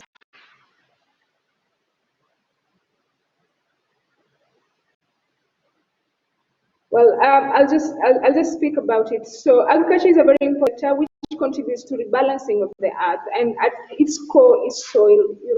The quality of the soil, the health of the soil, and we are talking about soil quality. We are talking about the biology aspect, the chemical aspect, and the physical aspect, because Poor quality soil, which is depleted, actually contributes to the negative feedback loop, which results to decline in yield, which also results to increased agriculture intensification because farmers try to compensate for poor soil quality by producing more.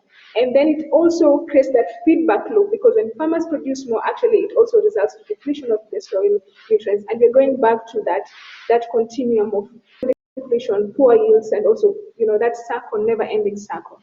And then the poor quality soil also results farmers actually respond by expanding their production area.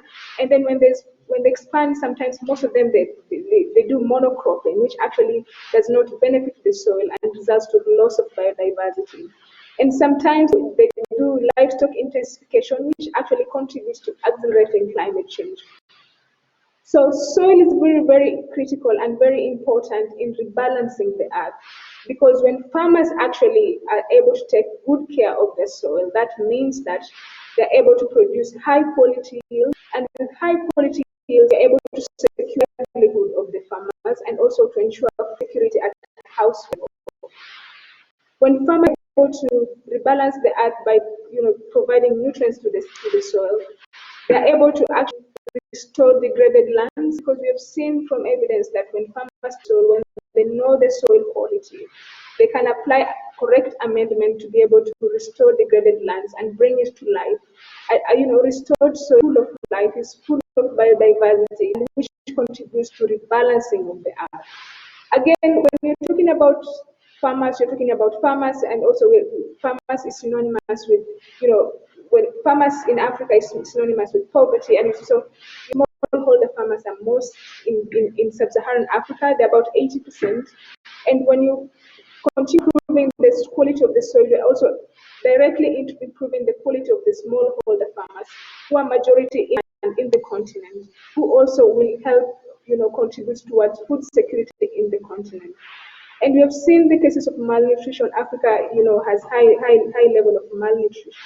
There are very many children who are below 5 who don't have adequate nutrients because the land is not able to produce adequate food to be able to meet the nutritive requirements.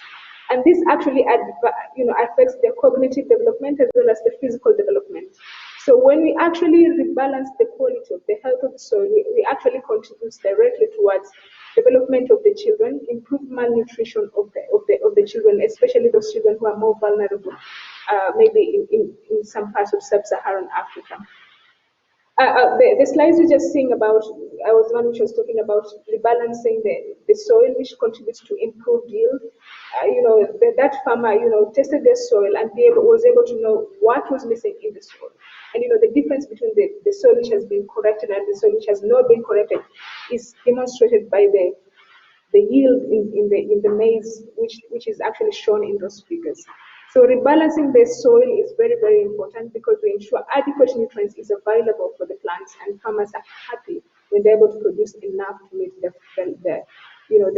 demand of their communities as well as their households. When you're talking about balancing the earth, I also talked previously about restoration of degraded land. In the next slide, those ASAL areas which do not produce to meet the demands for the locals. So in the next slide, please, you'll see that lands that has been provided adequate manure, which has been provided adequate organic content, is able to come back to life. And when the land is able to come back to life, farmers are able to produce enough to feed their community. And we also talked about improving the nutrition of the children. When farmers are able to produce food in the right quantity, in the right quality, we are not able. Cases of malnutrition will significantly go down when we take care of our soil.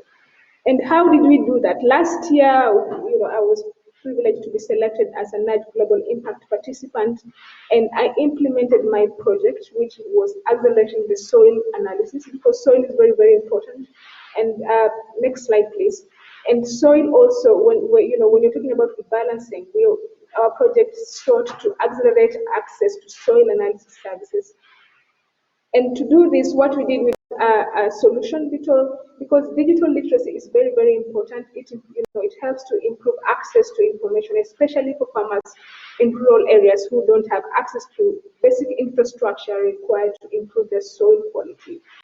To be able to address this gap, we developed a digital tool which connects farmers with service providers, soil service providers, and we collaborated with organizations who are working with these farmers, including the International Institute of Tropical Agriculture, soil service providers like others, to leverage on the existing mobile testing centers, so that farmers are able to be there to access to receive these services at farms. So what we did also, we did a lot of workshop because provision of technology also go in line with also education. So building capacity of these farmers, train about the digital literacy, how to access different services in the app was very, very important in creating awareness at the community level. In my project, I worked with, we recruited field technicians who really helped communicate about our solution and how our solution can be able to address, the quality of the soil, the problem of access to this basic infrastructure. And they did a very good job in also communicating information in accessible language and also to be able to demonstrate it at their farm. At the moment, it's a very long-term project because improving the quality of soil takes a bit of time, and it's an ongoing project which we're still going on with the post challenge. At the moment, we have some farmers who are using the product and they're very happy because they're able to just order the services and the services are delivered right at their farm. We are creating a revolution at the local level. We are opening up rural areas so that rural areas can be able to access these services, which was a privilege only for the urban farmers. We are seeing that farmers are very receptive of these services. They're willing to learn and they're willing to incorporate the right recommendations so that they can improve the services. So at the core of Rooting the Earth is a project which sought to accelerate soil testing services and which is still continuing to do so through engagement with farmers and also agriculture service providers in Kenya and Uganda to begin with, and then we're going to expand to other countries because challenges are similar across Africa and we want to reach all these smallholder farmers so that the existing challenges is no longer there. And I didn't work alone. I worked with a team in the next slide, with my team, we went to the field, we talked with the farmers. And part of rebalancing the earth is also taking care of your team. In the next slide, please.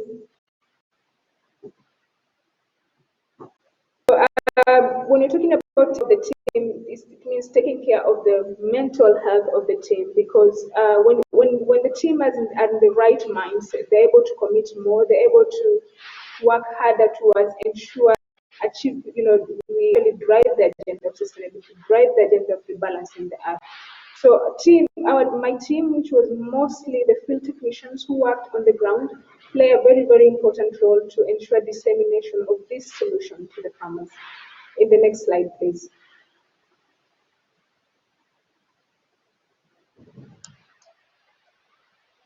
Okay, I think maybe that's maybe I don't know, some technical problem.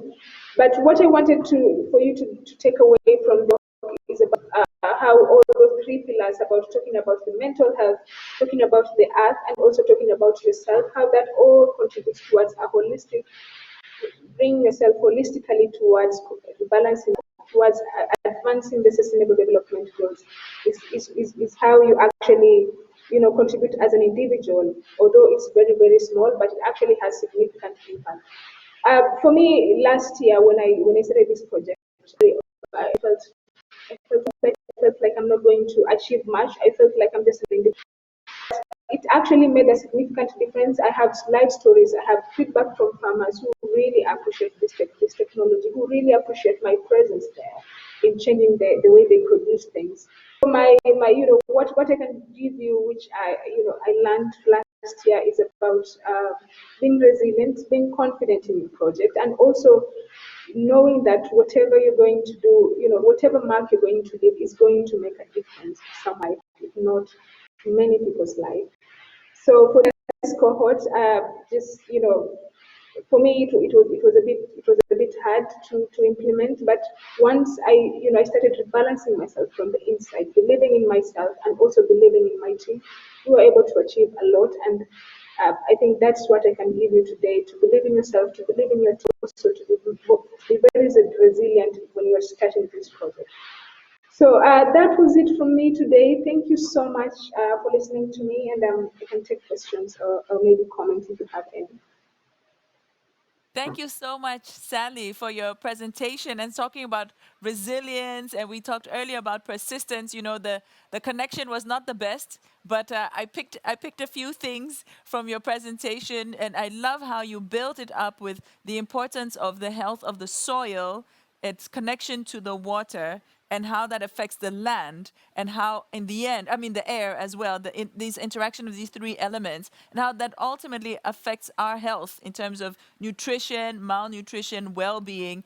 And you brought it all together to create a simplified story of a very, very complex system. Now, what I wanted to ask you, and you started alluding to this a little bit, what is it that a leader needs to take on something this fundamental and this complex? You already mentioned things like You already resilience and mentioned things like confidence. resilience and confidence. I think what a leader needs is just to believe in themselves. They need to believe in themselves so much and be able, when you have that deep belief that you can do it, you can actually do it. And that is enough to help you achieve anything, including this project that you are embarking on. Thank you so much for this, Sally. Thank This you is so much for this, Sally. This is a very great input, very because we had our first keynote speaker who was talking to us about the need for new stories, the need for new narratives. And you have given us actually the story. We need the story of believing in yourself. So thank you so much, Sally, for joining us, for staying with us, for persisting. I know it wasn't easy for you to join us today, and we really appreciate your effort. Have a great day in Nairobi. Bye. That was Sally Musungu. And we now have a little break of 10 minutes. After our break, we will have our third and final pitch. So please enjoy a little break, have a little drink, because we've been doing a lot of work, listening to each other, engaging and learning. So have a lovely 10-minute break, and we'll see you here soon. Welcome back, everyone. I hope you had a great break. You got yourself a nice drink, perhaps something warm, something cold, or a little snack in the break. We're almost at the end of our program, but we aren't there quite yet. Before we go on, though, I do want to apologize for those of you who did send in questions. We did see the questions, but because of the poor connection, we thought it's better to end this. We will find a way to get answers to your questions. We will either, most likely via email, you will get answers to your questions. So our apologies for this. This comes with the territory. If you do hugely international programs, there will always be some people who can't sustain or hold on to a good connection, and we just have to keep trying until we do get it. So thank you for your understanding. Now, we just had a keynote speaker, and now we have our third and final pitch from Atula in Kenya, where it's almost 6 p.m. So the time difference isn't so huge. Atula, can you hear me? Hello? Atula, can you Yeah, I hear me? can hear you, Ama. Okay. Can you hear Okay. me? I can hear you. I Can can you hear hear you. me as So, well? yes. So, Thank you. Atula is an agriculturist, an author, and co-founder of Anansi Farms Limited in Kenya. So, the floor is yours, Atula. Please, we are looking forward to hearing your pitch. Thank you. Like in most other parts of the world, livestock farmers in Kenya heavily rely on soybean and fish meal as an animal feed. This is despite their negative environmental impacts.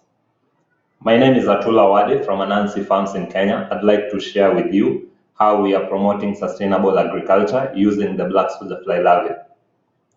While large-scale production of soybean is responsible for massive biodiversity loss, overfishing in water bodies such as Lake Victoria leads to ecosystem collapse. As the demand for animal feed grows, these consequences are bound to get worse. And if not addressed in good time, they will have irreversible environmental impacts. My project presents a solution by facilitating usage of the highly nutritious black soldier fly larvae as an alternative and more sustainable source of animal feed.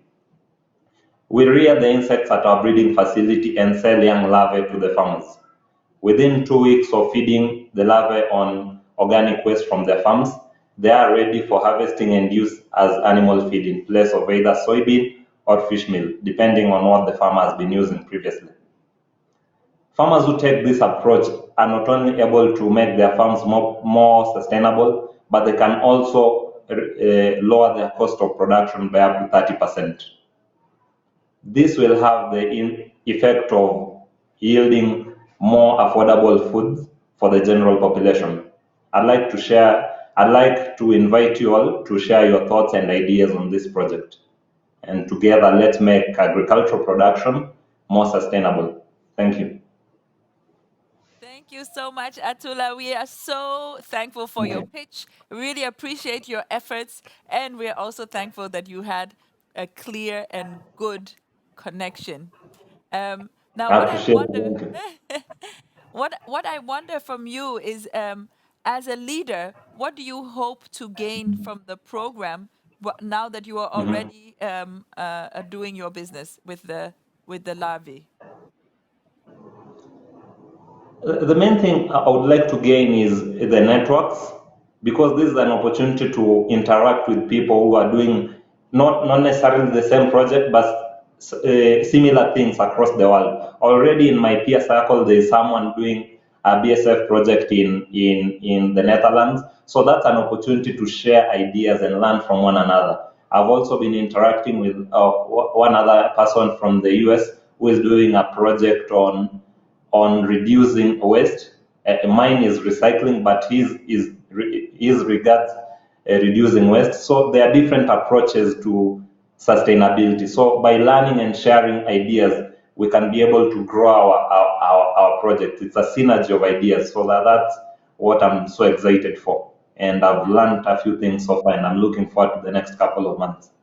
This does sound indeed like it's a synergy, that there's so much you can learn a lot, you can contribute a lot. It sounds very inviting. I wish you so much joy Thank and you. luck and enrichment in this journey as you continue Thank you, Amma. to develop your enterprise and your network and your community. So thank you so much for your time. A warm round of applause for Atula. Thank you. So now we have gotten to the part of the program where we will learn more about the program itself and how it works. And to do this, I would like to invite Rick Costa, the founder of Leaderscope and a program partner. Please give him a warm round of applause from wherever you are. Thank you. Thank you. Rick, Hi hi. Hey, again. Rick, it's you Hello. again. I will go because the floor is Yes. yours. Oh, thank you. Yeah. Thank you so much. All right. Thank you so much. Yes, it was really amazing to listen to the three pitches of our participants. I would say it was the triple A, the three A's, Areka, Ali, and Atula. Because we've been working also on pitching, and everybody, all the participants have recorded a pitch. And it was amazing to listen to them and to see the passion, and also how much you have improved participants in pitching. And we had three wonderful examples of that. So I will tell you more about the program. Of course, for the participants, this is partly known.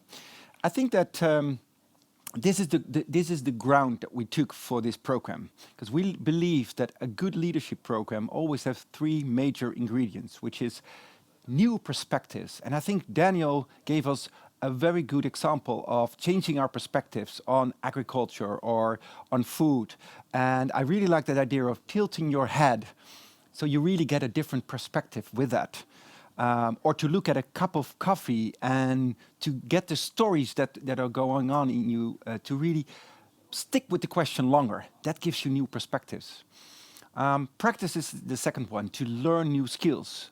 And I think also Nas really said about the informal pitches. I really like that term. You have to have a lot of informal pitches to become better as a leader and to have more impact with your impact plan. A lot of cups of coffee with a lot of different people, and also bore your friends with it until you really sharpen your pitch so people get attracted to the idea. And you never know what comes out of that. And I think also Sally really gave a good example of the third ingredient of a good program, we believe, is the person. And she said, always believe in yourself. Keep working on your self-belief. And I think that's a very strong message as well. So we built this program around these three ingredients: perspectives, practices, and person. And of course, all for this challenge purpose to empower young professionals, young people, the next generation, to create impact.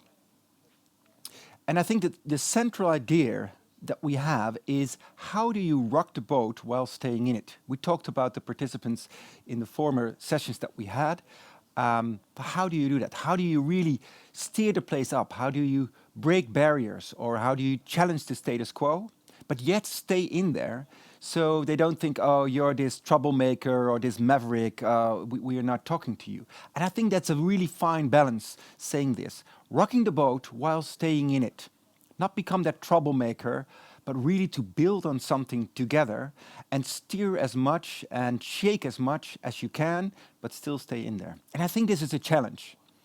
To adapt on one thing, but also be different on the other way.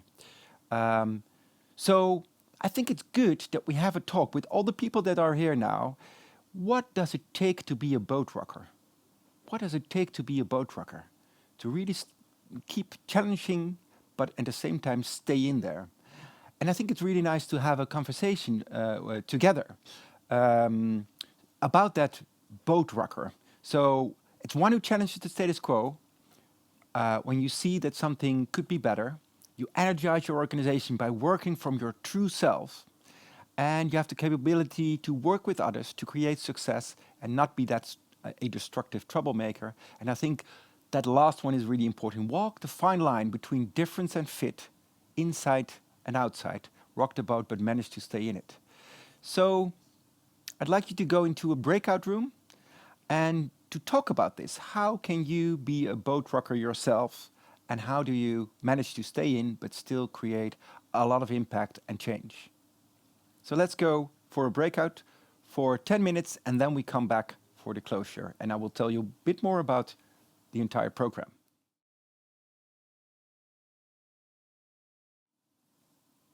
Welcome back, everyone. Welcome back. It was lovely because I was in one of the rooms, and we talked about that, pushing the boundaries within the company to really see how far you can stretch without falling out or disabling yourself, in a sense. And I heard a lot about align with company targets or company goals. That really helps you to push forward. And also to search for that, to analyze the company goals or the department goals, and that you can incorporate that in your own pitch or in your own presentation. That's what we talked about a lot. And I think that it also comes, being a boat rocker, it comes to courage, having the courage to do something that's maybe a little bit taking risk.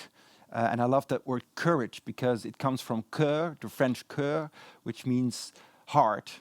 And courage actually means to speak wholeheartedly. And I think that's what we really need, to speak wholeheartedly about the ideas that we have and the things we want to change. And I think that also gets people along with us as boat rockers.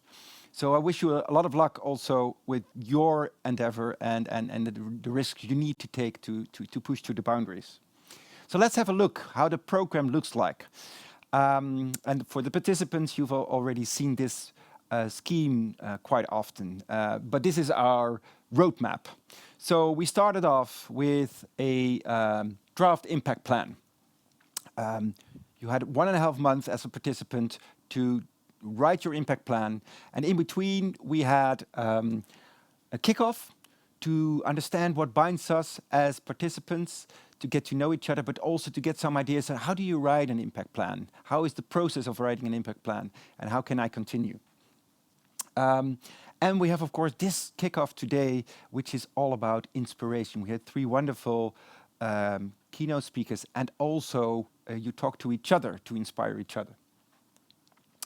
And then we have later on in November, we want to have participants to have a leadership capacity assessment to learn about your own leadership and get some 360 feedback from people around you to see how do they view you and how do they view how you create impact and what you can improve on that. I think that's very valuable to create that feedback for yourself. And we have sessions which are about changing perspectives and also changing practices. So we had one great session already about how do you create impact. We had a session about pitching, and you saw some of the examples today. Really proud of them. We will talk about leadership choices with my colleague Jonathan Gosling later on. It's about systemic change. How do you create systemic change? What kind of interventions are needed for that? And we end up with how do you deal with organizational and teamwork dynamics? Participants are also seeing each other in a peer coach circle, 5 to 6 participants each time, guided by former participants, by alumni of the challenge. And it's really great, these small sessions in which they really talk about their impact plan, the challenges they face, and how you can overcome them. And they really support each other to come up with new ideas. And as they go along, they also learn new ways of working together, new tools that you can also use in their own environment, like friendly consulting, which is a great way to talk about difficulties and challenges that you face. It's a kind of intervision that you do. It's great. And the last thing, the last element of the program is the personal coaching. And that's really about you as a participant and the hurdles that you face personally and how you can overcome them. So we have professional coaches, and you get a chance to have a 2 times a coaching session, and it's really great to improve yourself, to as Sally called it, to strengthen your self-belief as well. And then hopefully in May we can really celebrate. Well, we will celebrate for sure, but hopefully we will meet each other in person here in the Netherlands with all the participants and all the network of Nudge, all the friends of Nudge. And it would be great to celebrate the collective impact that we have made together, because the impact creation will be throughout these months. Some people are already in the midst of creating impact. Some are starting at the starting point. But we will look at all the impact that has been created, and to look forward also, of course, in the future, the impact we want to create all together. So this is the program, and I'm really, really looking forward to all the engagement and all the connections that we will still have with all the participants and all the learning that we have. So Ama, that is our program. That's what we're going to do for the next month to come. Well, thank you, Rick. I mean, I love. Yeah, this. isn't it? Isn't it? I was just looking at it, and I was like, it is time for a party, isn't it? It is. It's like a little dance party. Yeah, Do you like dancing? I love dancing. Really? Yes, Yeah, me too. Well, I think we should go out dancing, or maybe we should like have a silent disco on this date. You know? Yeah. That invite all our friends, and we all hang out and have a silent disco somewhere out Yeah. in nature. That would be the dream for me. Okay. And then let's realize this yes, dream. we will. I really we will love do it. this. Okay, great. Yes. And then we will dance. It would be awesome. Yeah. Great. Thank you so much, Rick. You're welcome. And I hope along this journey you will get in touch with me. Let me know how it's going. All We of will. you out there, I'm part of your community, and I always love it when you invite me and include me in these processes. So thank you so much. You're welcome. Thanks a lot. Yeah. And this is it's going to be a party, guys. So those of you who are interested in this party, please continue doing your hard work, making that impact, making a dent in the universe, as Jan put it. We have gone through many things today, and I love that we have ended with Rick telling you what is up. What are we going to do? You're going to be challenged. You're going to work hard, and you're going to learn to believe in yourself and understand what exactly that means, finding the courage, speaking wholeheartedly. But we've done so much, and I hope that you've enjoyed this and taken so much inspiration from it. We had Daniel Erasmus, who challenged us to stay with questions, to stick with it, to change our perspectives, to look at where are the insights, what are the underreported narratives, what are the new stories that we could tell. And one of the new stories that we were told was by Naz, who was doing fantastic work as an entrepreneur, who started with frustration, was looking at how she can include people who find themselves outside of the labor market, how she can also at the same time address the problem of waste in the production system. And we had another keynote from Sally Musungu, who knows this program so well and is also working from the bottom up. All these people telling us these are the things needed to rebalance the planet. Sally talking to us about soil quality, the importance of soil quality in improved yield, in improved nutrition, improved well-being, and how she has contributed to that simply by making soil testing accessible to people, and how that impacts the entire environment, an entire ecosystem. And infused into these three keynote speakers, we have also had fantastic, very promising pitches from your colleagues, from the community, people who are at the beginning of their journey, people who have started with an idea, gone from an idea to a plan, from a plan to a project. We will all go through this process. We will all face challenges, and we will all encourage each other, connect with each other, synergize, create, stay curious, raise questions as we all work towards these dents in the universe. It's urgent. It's all very urgent, but it's not about pace. It's about connecting. It's about building community, and it's about impact, connecting to have an impact. And this can be incredibly powerful. As Ilse told you, there have been people who've been in this journey with Nudge who are now in different stages of their careers, and it's so beautiful to see them do this. As Jan said, for companies who employ people, it's so important to do this, to really engender the change from within the companies. So thank you all so much for signing on, and I hope that you are ready to rumble. The journey is going to be so incredibly awesome. Have a great evening, and thank you for joining us, or morning or day, wherever you are, whatever your perspective is on what's happening on this day. Enjoy yourselves, and I'll see you next time. Goodbye.